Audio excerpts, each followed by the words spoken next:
नमस्कार, आप देख रहे हैं पीएमपी इंडिया न्यूज़ झारखंड। मैं संदीप सिन्हा। झारखंड में कोरोना का कहर दिन पर दिन बढ़ता जा रहा है। राज्य भी इससे अछूता नहीं है। यदि हम ताज़ा आंकड़े की बात करें तो आज 12,000 से ऊपर लगभग संक्रमित मरीजों की संख्या बताई जा रही है। मौत के आंकड़े भी कम नहीं हैं। सरकार ने आज बहुत कड़ा फैसला लिया है। 22 तारीख से लॉकडाउन की, जिसे स्वास्थ्य सुरक्षा सप्ताह का नाम दिया गया है। हम इस वक्त Kanke general hospital and research centre में बैठे हुए हैं, जिसके निदेशक डॉक्टर शंभू प्रसाद जी हमारे साथ हैं और वो IMA इंडियन मेडिकल एसोसिएशन के अध्यक्ष भी हैं। आइए हम उनसे जानते हैं कि इस लॉकडाउन से वो क्या महसूस कर रहे हैं, क्योंकि इन्होंने भी अपील की थी लॉकडाउन की। नमस्कार सर, पीएमपी इंडिया न्यूज़ में आपका स्वागत है सर। ये लॉकडाउन का अपील सर आपने भी किया था। आपने ये बताया था कि जो संक्रमण का जो दौर चल रहा है, जो मौतें हो रही हैं, उसके लिए इसे ब्रेक करना बहुत ज़रूरी है। तो आप इस लॉकडाउन से कहाँ तक सहमत हैं? देखिए, एक सप्ताह से हम लोग लगे हुए थे। हम लोग ने इंडियन मेडिकल एसोसिएशन के तरफ से, मेडिकल फ्रेटर्निटी के तरफ से एक सप्ताह पहले भी चिट्ठी दिया था मुख्यमंत्री जी को, स्वास्थ्य सचिव को, और आग्रह किया था कि लॉकडाउन किया जाए, क्योंकि अभी संक्रमण बहुत तेज़ी से फैल गया है। लोग घर, रास्ते, हॉस्पिटल एवं दर दर ठोकरें खाते हुए मर रहे हैं। बेड नहीं मिल रहा है, ऑक्सीजन की किल्लत है, रेमडेसिविर दवा की किल्लत है। ऐसे में इलाज करना भी बहुत मुश्किल हो रहा है। माने का एक तरह से कहा जाए कि कोरोना मरीज का सुनामी जैसा कहर आ गया है। ऐसे में एकमात्र उपाय हम लोग को जो लग रहा है कि इसका जो चेन है, जो ब्रेक स्प्रेड करने का जो रेशियो है, उसको ब्रेक करने का एकमात्र उपाय जो समझ में आ रहा था कि लॉकडाउन है, जिसके लिए हम लोगों ने पत्र लिखा। इसके बाद कल भी हमने चैम्बर ऑफ कॉमर्स के साथ, बार एसोसिएशन के साथ भी मीटिंग करके आज जारी किया कि लॉकडाउन किया जाए। और आज जो फैसला लिए हैं मुख्यमंत्री साहब ने, मैं इसका बहुत ही दिल से स्वागत करता हूं, क्योंकि अभी के दौर में लॉकडाउन के बिना और कोई उपाय नहीं है।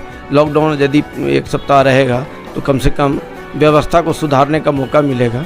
हमें जो अभी सिलेंडर एवं जहाँ जहाँ जो कमी है, अस्पताल में जो भी चुस्ती करना है, जो भी सही करना है, सब ठीक करने का मौका मिलेगा। और इस समय में एक सप्ताह के दरमियान में कोरोना का जो स्प्रेड है उसको ब्रेक करने का मौका मिलेगा, जिससे शायद एक सप्ताह के बाद ये परिणाम देखने को मिले कि संख्या का कोरोना का स्प्रेड घट गया है। और ऐसा हो तो हम लोग इसमें एक तरह से राहत की सांस लेंगे। और यदि उसके बाद भी एक सप्ताह के बाद भी अनुभव होगा तो हम लोग अपील करेंगे कि एक सप्ताह के बाद भी उसका बढ़ाया जाए और लॉकडाउन को बढ़ाने का प्रयास किया जाएगा। कोरोना का सुनामी आ गया है, जैसा कि आपने सुना, एक चिकित्सक की जुबान से आपने सुनी। इनका अपना जो अस्पताल है कांके जनरल हॉस्पिटल, उसकी भी तमाम बेडें फुल हैं।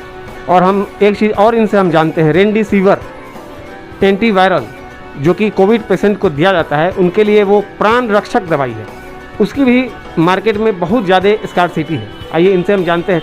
सर, ये दवा जो है एंटीवायरल रेमडेसिविर, क्या अब मिल पा रहा है? देखिए, रेमडेसिविर की किल्लत तो ऐसे पूरे हिंदुस्तान में है। कहीं कहीं चोर बाज़ारी भी और काला बाज़ारी का भी न्यूज़ आप लोग देख पा रहे हैं।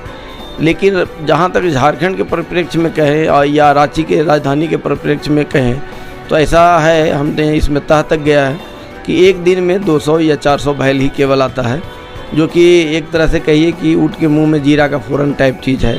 कि एक हॉस्पिटल में, जैसे मेरे ही अस्पताल का ले लीजिए कि मेरे अस्पताल में 50 मरीज़ भर्ती हैं, जिसमें कम से कम 20 मरीज़ अति गंभीर हैं।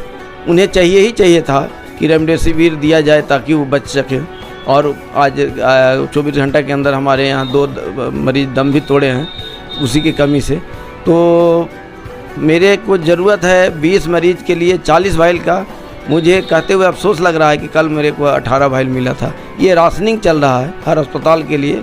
तो ऐसे में तो इलाज करना सचमुच में बहुत दिक्कत है। रेमडेसिविर होना ही चाहिए। उपलब्ध होने से शायद मौत का आंकड़ा बहुत घट जाए। प्राण रक्षक दवा है, इस पर हर स्तर पर सरकार का प्रयास होना चाहिए कि रेमडेसिविर का उपलब्धता हर अस्पताल में भरपूर हो, ताकि जिसको भी ज़रूरत हो उसको दिया जा सके, ताकि हम लोग बचाने में कामयाब रहें और अस्पताल एक तरह से सफलता की ओर आगे बढ़े। ये मेरी कामना है कि रेमडेसिविर का संख्या बढ़ाया जाए। दवा की किल्लत, अस्पताल में बेड की किल्लत और तो और शमशान घाटों में लाशों को जलाने की भी किल्लत, लकड़ियां कम पड़ रही हैं। आपने कल का भी समाचार सुना होगा कि घाघरा में शमशान गृह में लकड़ियां कम पड़ गई, लाशों का अंबार लगा हुआ था। एक चीज़ और बताया डॉक्टर साहब, ये अस्पतालों में बेड बढ़ाने के लिए हमारे स्वास्थ्य मंत्री ने कहा था कि बेडों की संख्या बढ़ाई जाएगी, ऑक्सीजन वाले बेडों की संख्या बढ़ाई जाएगी। क्या आपको लगता है कि ये बेड की संख्या बढ़ाई गई है? देखिए, बेड की संख्या बढ़ाया जाए ये कह देना तो आसान है, लेकिन बढ़ाने के लिए बहुत सारे रिसोर्सेज की ज़रूरत पड़ती है, उसको बढ़ाना बड़ा डिफ़िकल्ट है। जैसे ऑक्सीजन का जो खपत है अभी और जो होना चाहिए उसके बीच में बहुत बड़ा गैप है।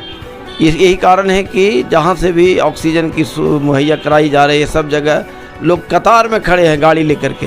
तो बेड बढ़ाने से केवल ऐसे बेड नहीं बढ़ेगा कि बेड बढ़ा करके मरीज़ को लिटा दिया जाए, उन्हें ऑक्सीजन चाहिए, उन्हें मैन पावर चाहिए। मैन पावर भी हमारे पास कम है।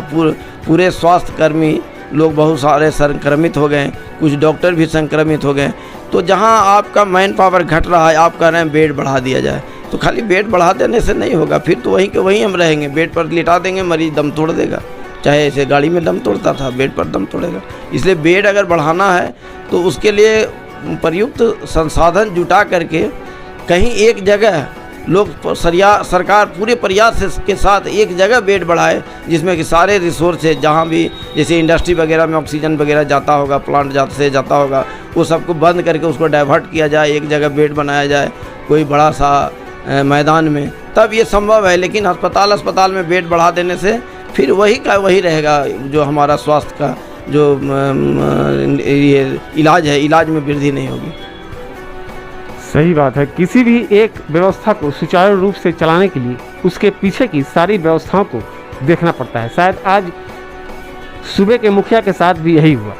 लॉकडाउन लगाने का जो आज से ही दिया जा रहा था, लेकिन उन्होंने 48 घंटे का समय लिया ताकि अपने सारे व्यवस्थाओं को, अपने सारे अधिकारियों को, अपने सारे सिस्टम को इस 48 घंटे में वो ठीक कर ले और फिर 22 तारीख से लॉकडाउन लगाया जाएगा। तो चलिए, आपने अभी देखा, एक चिकित्सक की बात सुनी, एक शहर के जाने माने चिकित्सक की बात आपने सुनी, और फिर 22 तारीख से जो लॉकडाउन लगने जा रहा है उसमें जनता से अपील की गई है। मुख्यमंत्री साहब ने भी अपील की है कि उसमें पैनिक होने की ज़रूरत नहीं है। ये सिर्फ इसलिए किया गया है ताकि कोरोना के बढ़ते चेन को, हम जो सड़क पर घूम रहे हैं, आदान प्रदान जो हम संक्रमण का कर रहे हैं, उससे हम बच पाएँ और कोरोना के इस बढ़ते चेन को हम तोड़ सकें। ज़रूरत की सारी सामान आपको मुहैया कराई जाएगी। अस्पताल हो, दवाइयाँ हो, सब्जी वगैरह हो, सारा चीज़ आपको मुहैया कराया जाएगा। इसमें पैनिक होने की कोई बात नहीं है। नमस्कार, PMT इंडिया न्यूज़ झारखंड से संदीप सिन्हा।